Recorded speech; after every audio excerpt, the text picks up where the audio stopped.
What is going on, guys? Dave from Wake Up It's Football alongside of Alex Petakas from ESPN Milwaukee. All audio, no video today. Alex, another week of football, man. How's it going? It's going good, man. It's going very good. How about you? Pretty good. We're going to get right into this one. Today's Red Zone Blitz is brought to you by FanDuel.com. Join a one-day league for real money. League winners get their money instantly, and a new season begins the next day. That is FanDuel.com. You must be 18 years or older to gamble. Click the link below for more details. Let's get right into this one. The Packers are a team right now that are decimated with injuries. Their most notable being Clay Matthews with a thumb that has him out for about a month. Randall Cobb has a broken leg, which will have him out for 6 to 8 weeks.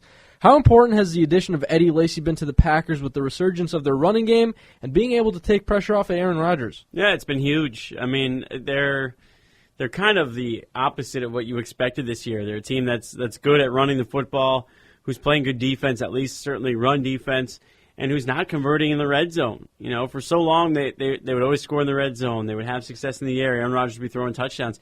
That's not necessarily happening anymore, you know, and they couldn't make field goals. And now that's all they're doing is making field goals, is not finishing drive. Mason Crosby's converting, and their defense is bailing them out. That's not the Packers we know. Eddie Lacy is a huge part of that.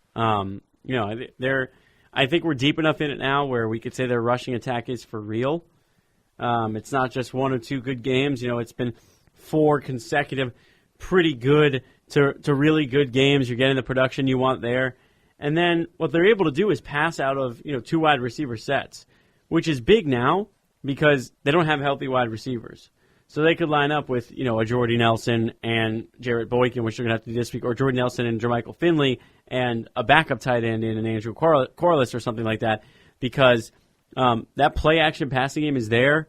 Eddie Lacy, the threat of the run, they can pass out of running sets, and that's all because of the production they're getting. And a lot of it's the offensive line, but a lot of it is also Eddie Lacy. I think if you look at this offense 2 years ago and you think to yourself, okay, if Randall Cobb is hurt, James Jones is hurt, you don't have Donald Driver, you don't have Greg Jennings, I think the Packers offensively are in trouble 2 years ago. Now that you have Eddie Lacy and some of the guys that have been able to produce 100-yard rushing games, they can fall back on that and really utilize those guys in case Aaron Rodgers isn't really connecting with Jarrett Boykin, who's going to be their number 2 receiver, or he's not on the same page with Jermichael Finley. So the addition of Eddie Lacy has been huge. In the last 2 weeks, he's actually second in rushing in the NFL, which is something that you don't normally say about Green Bay Packer running backs. So Eddie Lacy, I think, is a fallback plan. It's not. I actually don't even want to say fallback plan. I just want to. It's more of an insurance policy because we're so used to seeing that 4 receiver set, type formations that the Packers will put out, and then Aaron Rodgers will just sling it around. Mm-hmm. I think Eddie Lacy is huge. I think, again, this week, don't be surprised if he does run for another 100 yards. Oh, yeah. No, I agree with that. I think they're going to come out and they're going to try to run the football early because they have to. They just don't have enough weapons. No. Miles White can't be a guy you lean on. I don't even know. To some extent, you don't know if Jarrett Boykin exactly, can either. Exactly. So that's what I was going to say. Transitioning over to the Houston Texans, they're going to start quarterback Case Keenum this week against the Chiefs. Matt Schaub is out with a foot and ankle injury. For those who don't know, Keenum broke all kinds of records at the University of Houston. His last season yielded 5,631 yards, 48 touchdowns, with just 5 interceptions and a 71% completion percentage. Keenum went undrafted, though. Now, how come we see these players who put massive amounts of numbers in college, go undrafted or get drafted in the 6th or 7th round? Yeah, I mean, that's a great question. I don't necessarily know. I would guess. Scouts are looking at stuff that they're not necessarily just looking at the numbers. I think there's plenty of big-time NFL prospects who put up huge numbers, and there's a lot of those guys. And it's not just a small school thing; it's a what they're skilled at thing, And it's do you have an NFL body? Does he have an NFL arm? Is he playing in an offense that we feel like is going to translate to the NFL? Is he smart enough to play in the NFL? I think those are a lot of the things. And to be honest, I feel like I can't completely answer that question because sometimes there are guys who come out and they look like they're made for the NFL, and there is no success there, and NFL teams are wrong themselves. So.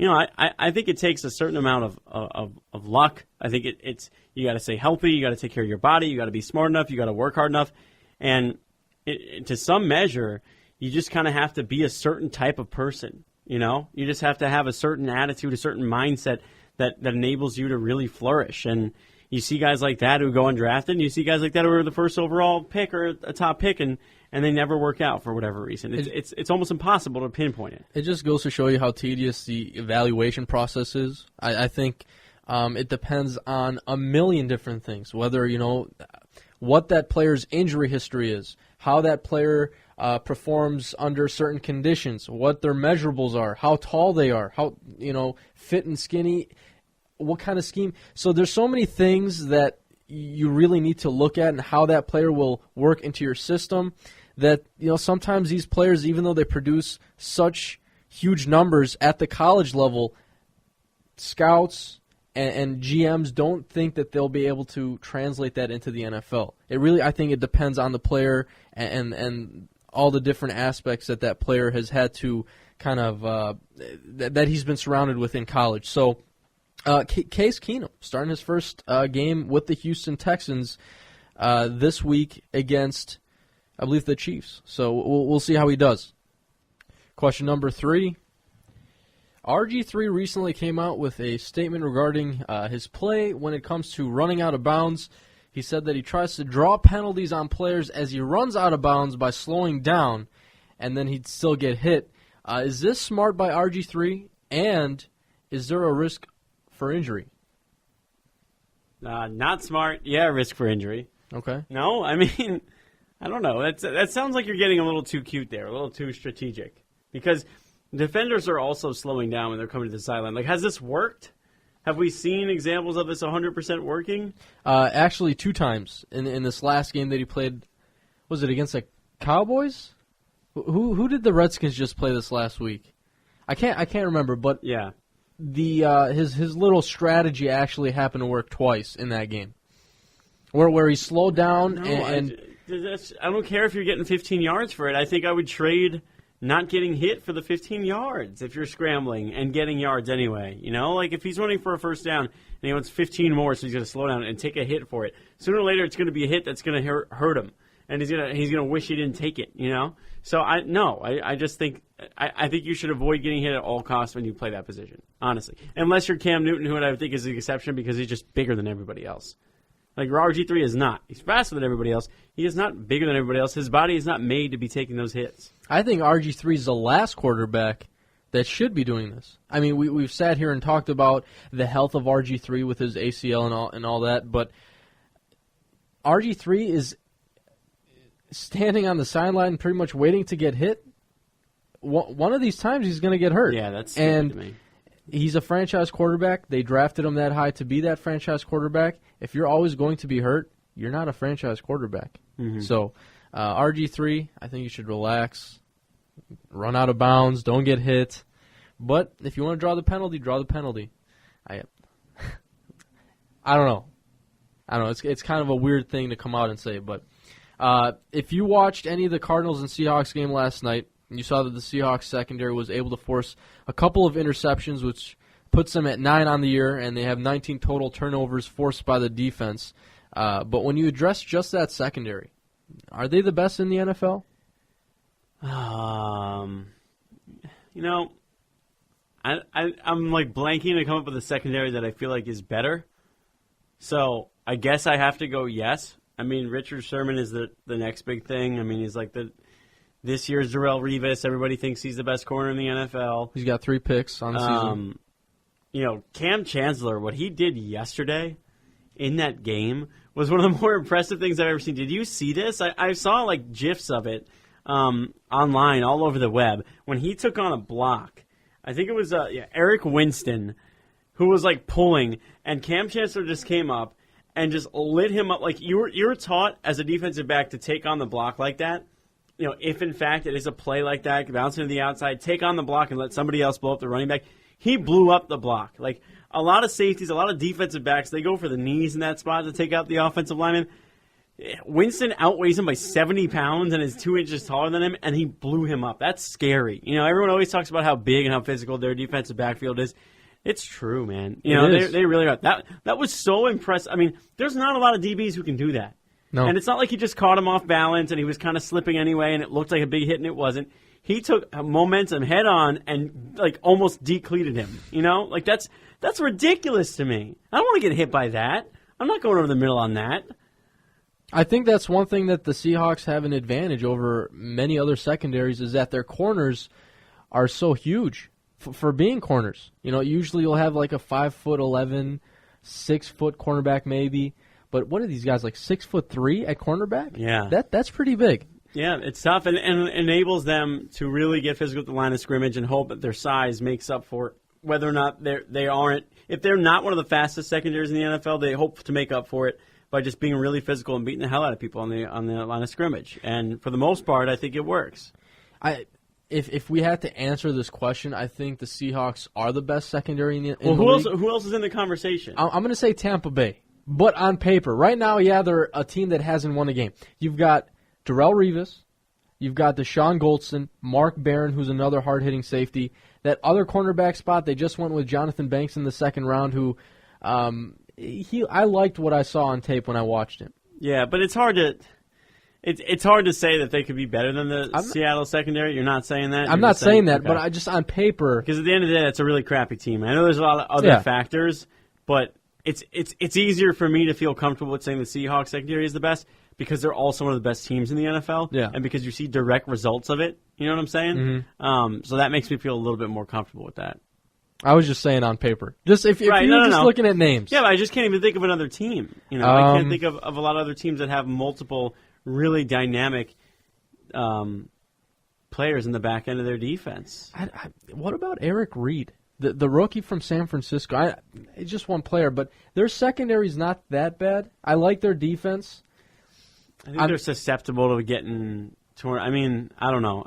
Week 1 was a long time ago, but I was not impressed with their pass defense. And that's with a good pass rush, too. You weren't impressed with Eric Reed, though? When he played the Packers, he actually looked like a stud. He played well. I'm just saying their secondary as a whole, I think, is pretty. It can be pretty suspect. Okay. There's definitely some vulnerability there. And I'm just thinking, like the Cardinals, they're not a very good team. They have Patrick Peterson, but that's one guy. You know, if I could sign up to have any team secondary, if I'm a general manager, not even the way they're playing right now, I think it has to be Seattle. You just mentioned Arizona. Have you caught anything of what Tyrone Matthews been able to do over there? I haven't watched a ton. I know people are high on him. I watched him in the preseason when they came to Lambeau Field. But no, has he been? Have you seen the play when they played against the Rams a couple of weeks ago? Jared Cook catches the ball, running down the field. Tyrone Matthew comes up from behind him, punches the ball out maybe 5 yards before he gets into the end zone. Honey Badger just being Honey Badger? Yeah, and it was absolutely remarkable. I could not believe what I had just seen. But he's been making some great plays. You pair him up against or alongside of Patrick Peterson, they might have a pretty solid, duo there at cornerback if that's where they're playing him, because I know they're shifting him around in that secondary. Yeah. But if we're talking about the best secondary, I think it's hands down Seattle. Yeah. And it's funny because we've just sat here and mentioned all NFC West teams. We talked about I mentioned San Francisco. You brought up Patrick Peterson in Arizona. That division a couple years ago was absolutely horrid, and now it's probably one of the best in the league. So, pretty interesting stuff there. Who's right now? There's probably an obvious answer. Who's the best safety in the NFL? Because for so long I just fell back and I just said Ed Reed, and I literally that's just like your automatic response. Old. But he's old and he's not the best anymore, and he probably hasn't been for maybe. Palomalu, too many injuries. I feel like he's kind of getting on that old side too, and he's kind of one dimensional too. I don't know if I could have an answer for that, but some guys that I really love watching, and they're very young. Harrison Smith, who was just put on IR, with the Vikings. I like Mark Barron. He's also another young safety. The best, that's too tough. Yeah, that position, I feel like you used to be able to. There was always a couple of guys you could throw in there. It's a lot of just young guys filling roles right now. I can't answer that question. And one guy I love watching play too, Harrison Smith. You mentioned in the NFC North. I don't know if he's that skilled. Luis Delmas, I love watching. I just love that. I mean, he just that's just like when I think safety in my head, and you think like when you used to wish you could play safety in high school, it's just that. It's a guy who's just knocking people around. He's always showing up. Like, he's always around the football. Like, I love watching him. But I would not put him near, I don't think, the conversation of best safeties in the NFL. That's just like a random, like, oh, that guy's fun to watch kind of guy. I don't know how you feel about Matt Elam and the hit that he put on and Randall Cobb. I thought it was totally fair. I mean, I thought there was no intent behind that hit at all. I think you're asking him to do what the NFL wants defensive backs to do. If you really look at it, it's not like he's aiming that far below the belt line where it's egregious. It's a tough play over the middle where Randall Cobb's going up for a football. I mean, that happens. Yeah. Because if he does, he goes low and everybody's mad. If he does the exact opposite, he's getting fined and a 15-yard flag on the play. So he's doing what we're asking DBs to do. And what I don't understand is why Aaron Rodgers has to go out of his way to continue to say that he was wrong. Because then Aaron Rodgers afterwards said he had that conversation with James Ahedebo. And it was interesting to him and how he said that, hey, that James told him, well, we don't have time to think about those things. Like, we have to be the best athletes in the world to control our body and control where we're going to make impact and a bang-bang play like that. And Rodgers would acknowledge all of that and said, yeah, that was all interesting, but I still think there was time there for him, and I think he made a decision to go low like that. That just seems bitter to me. You know what that seems like? I think he's just trying to defend Cobb. Right, but I don't know that he does that for everybody else. Doesn't true. it seem like he coddles Randall Cobb a little bit? Like, Tom Brady loses everybody. Tom Brady loses Rob Gronkowski. Tom Brady loses guys to injury all the time. Austin Collie is now in the Patriots, and he's at like 1 million concussions, and he's probably going to get hurt again if he's not already hurt. Literally, I didn't watch their game last week. He's throwing to nobody, and he never says a word, man. His guys will get knocked out. He won't say a peep. And I know I'm getting really sidetracked here, and I know I'm going on kind of a rant, but part of me loves the competitor in Aaron Rodgers and that fire and that edge and that saltiness that Mike McCarthy talks about. And part of me wishes he would just shut up and beat Tom Brady and just stop saying those things because he's leaving himself susceptible to criticism. And I know he doesn't care about the criticism, and I wouldn't either if I were him, but it bothers me that I have to hear people attack his character and say, well, Aaron Rodgers is being bitter. Aaron Rodgers is being a little girl about it because he kind of is. I'm going to be honest with you. I'm one of those people that really didn't care what he's had to say or what. When you have, think about what he was trying to say, I think I kind of took it as Randall Cobb is an offensive weapon. He's probably one of the, if not the best weapon that Rodgers has. Mm-hmm. He's so dynamic. Okay? I think Rodgers is trying to just defend his player. He's just trying to defend that. He's just trying to kind of go out and show that he's got his team's back, regardless of what happens. But then you get that penalty drawn on him. Who was it? T.J. Lang? Yeah. Who he went to defend Rodgers for getting in another Ravens face. Which is the right thing to do. It was the right thing to do, but that's not really what I'm arguing. I don't care about the penalty. I just think that, Rodgers is trying to just go out and defend the guy that he plays with. I don't know. I agree, but I just, to go out of your way to call a guy, insinuate that a certain player in the NFL is dirty, and granted, I watched a lot of Matt Elam at the University of Florida. He does a lot of dirty things. I don't think that was one of them, He knocked out his own teammate. Like, if you YouTube Matt Elam, you see him knocking out Luchez Purifoy after he made a tackle on special teams, celebrating. He just, helmet to helmet hits him. Yeah. Matt Elam's a wild card.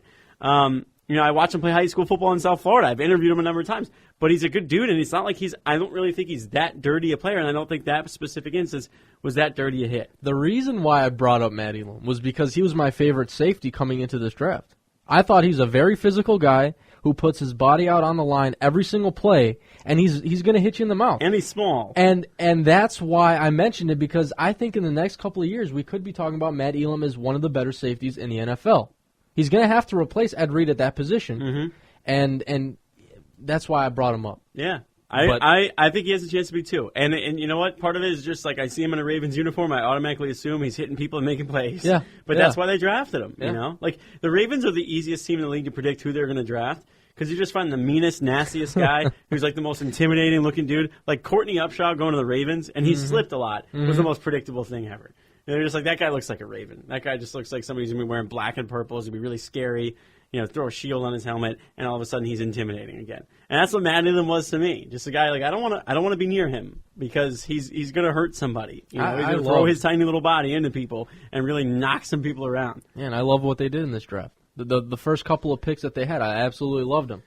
I forget who they drafted at inside linebacker in the second round, but Brandon Williams, nose tackle out of Missouri Southern, really impressed me. Yeah. And that was the guy that they went with. I was like, you know what? The Ravens are having a great draft. Retooling, if they end up winning that division, I know they're defending Super Bowl champions. I know they have the highest paid quarterback in the NFL, not on a year-by-year basis. That's Aaron Rodgers. But for all that they've lost, if they're able to retool and win the division again, that's a big win for them. Mm-hmm.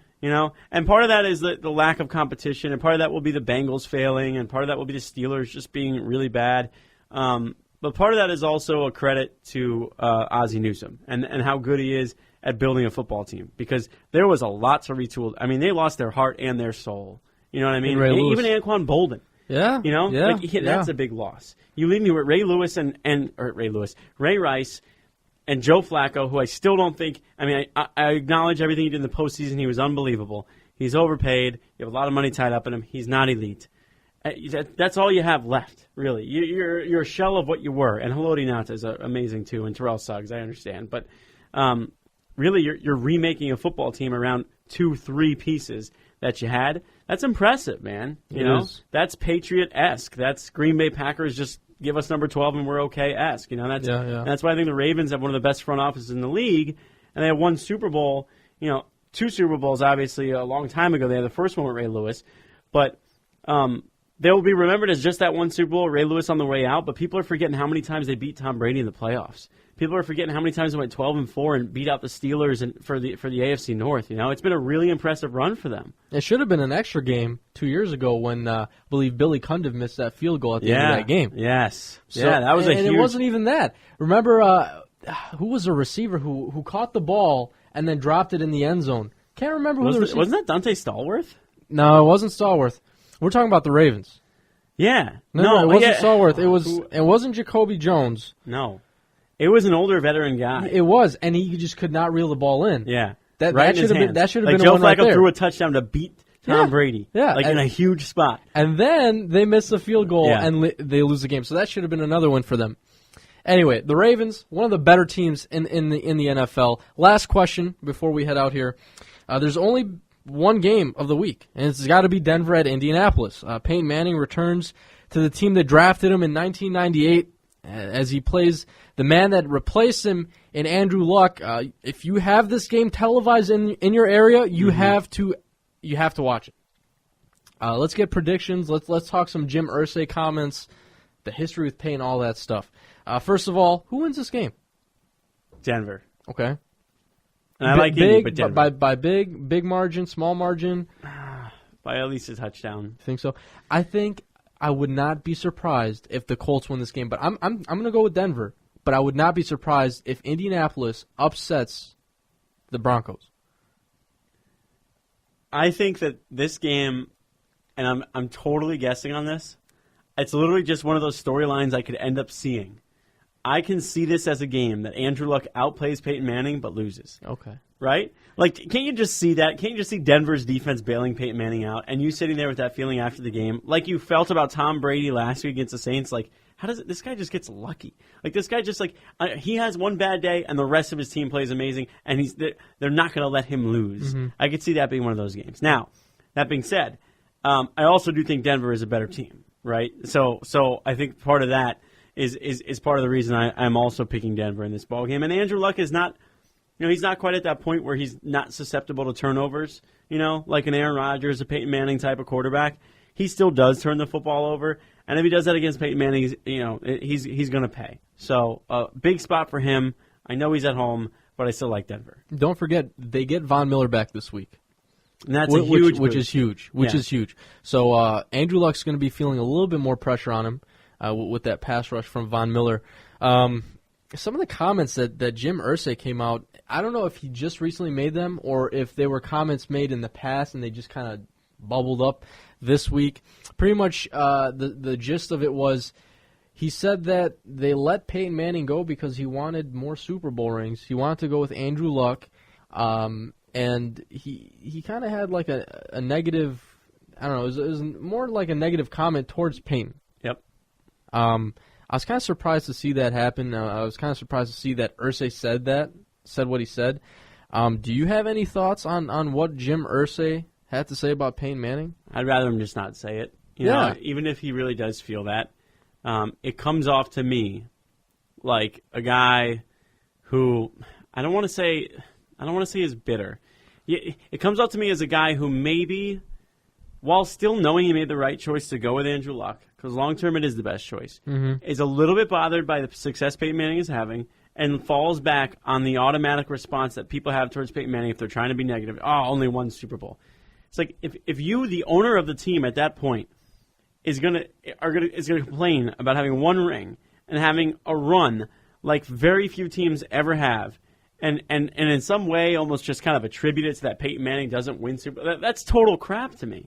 Dude, you won double-digit games every time, you know? Like, what more do you want? There are NFL owners who would die to have the run that you just had. And Jim Irsay is a guy who always comes off really well, you know? I mean, people love him. His players love him. He's on Twitter, and it's great. So to see him kind of like what felt like to me was stooping to a little bit lower level, it's kind of disappointing, you know? You just want him to say, you know, I wish Peyton the best of luck. You know, we went with Andrew Luck because we felt like it was the best decision for us long-term. You know, really proud of the success that Peyton Manning is having. You know, we're really looking forward to competing against him on Sunday. That's it. Just say that, you know. And I know that some people think, oh, these guys are robots. But at the end of the day, that's what you would rather hear him say, because I don't like feeling negatively towards him, because I still think he made the right decision to go with Luck. But it just comes off poor when you're kind of taking shots at the guy who was your franchise, who literally made you relevant. People know Jim Irsay because of Peyton Manning. You know, he sits in a luxury box at a beautiful indoor facility because of Peyton Manning. So don't start blaming him and saying, oh, you know, one Super Bowl. You know, we talk about we want rings, this and that. No, you know, you can't. You just can't do that. I think he's one of the most like animated owners in the league. When you're on Twitter and you're doing making all these comments. Last year, break news on Twitter. Yeah. Last year's, get ready for the biggest trade in the world. They just had traded for Vontae Davis. Yeah. This year, get ready for the biggest trade in the world. They just traded for Trent Richardson. Why don't you just, you know, get off of Twitter? Dial back. Do your job. Why are you blaming Peyton Manning when you have 52 other players on your roster and you're the one who's managing that team? Mm-hmm. You're the one who's responsible for every single player on that team. Why are you pointing the finger to Peyton Manning is responsible, like you just mentioned, for double-digit wins every single season. Don't point the finger at Peyton Manning. Yeah. You know what? Matter of fact, point the finger at yourself. Yeah. Seriously. Don't make comments about arguably the best quarterback to ever play the game not even a week before you're going to play him. That's stupid. Yep. It comes off really poor. It comes off kind of bitter, kind of just... You know, jealous in some ways that Denver might be the best team in the NFL. Stupid. All that. Well, on that note, we're wrapping it up. Again, Alex Petakas from ESPN Milwaukee, thank you for jumping on the Red Zone Blitz. Always fun, man. Thanks. Dave from Wake Up It's Football. We're out.